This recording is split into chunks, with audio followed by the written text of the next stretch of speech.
Hello. Today I'm going to show you how to deactivate the front passenger's airbag on your Audi A1 or S1 Sportback. Oh yeah, there it is. We are sitting at the driver's side and we can make the ignition on, and you can see the airbag information light will switch off if your car or your engine is running after I think 3 seconds. That means your passenger's airbag is on right now. But if you like to install a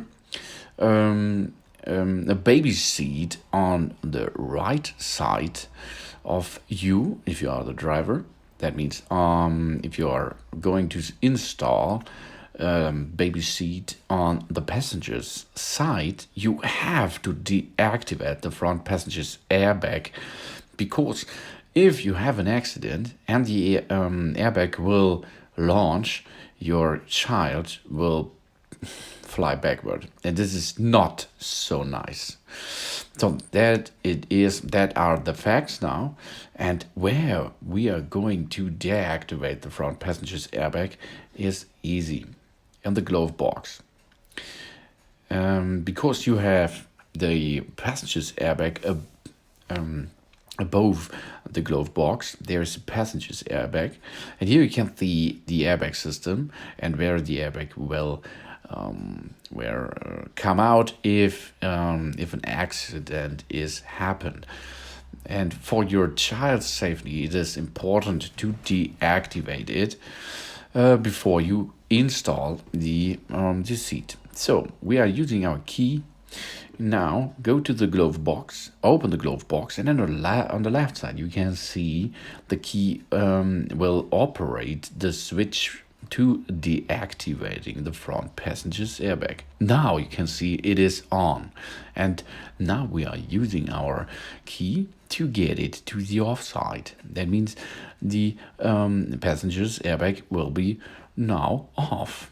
If you start your engine, there it is, switch to off. Now it is off, and then you can see at the dashboard the warning lamp lights up when the passenger's airbag is deactivated.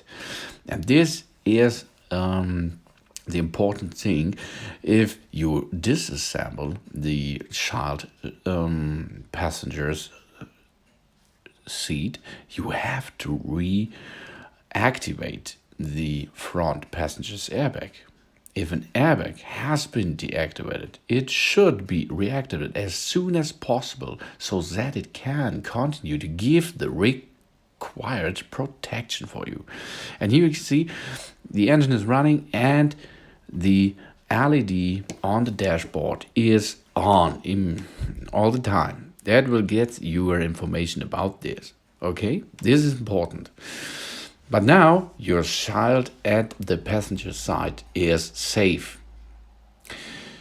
And if you removed this passenger's seat, you have to activate it immediately. It is important too. If you have no alternative but to install a rearward facing child seat on the front passenger seat, the front passenger's airbag must be deactivated beforehand. Potentially fatal injuries to the child can result if the front passenger's airbag is not deactivated.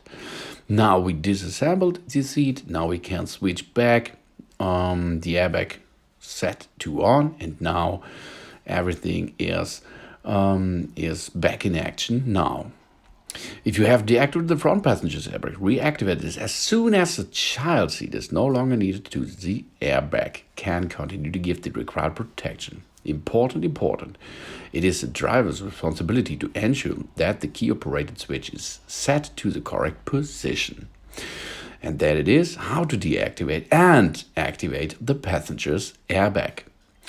You can see it on the dashboard on the big LED screen. Thanks for watching. Please subscribe me, give a positive feedback, and see you next time again on my channel. Soon.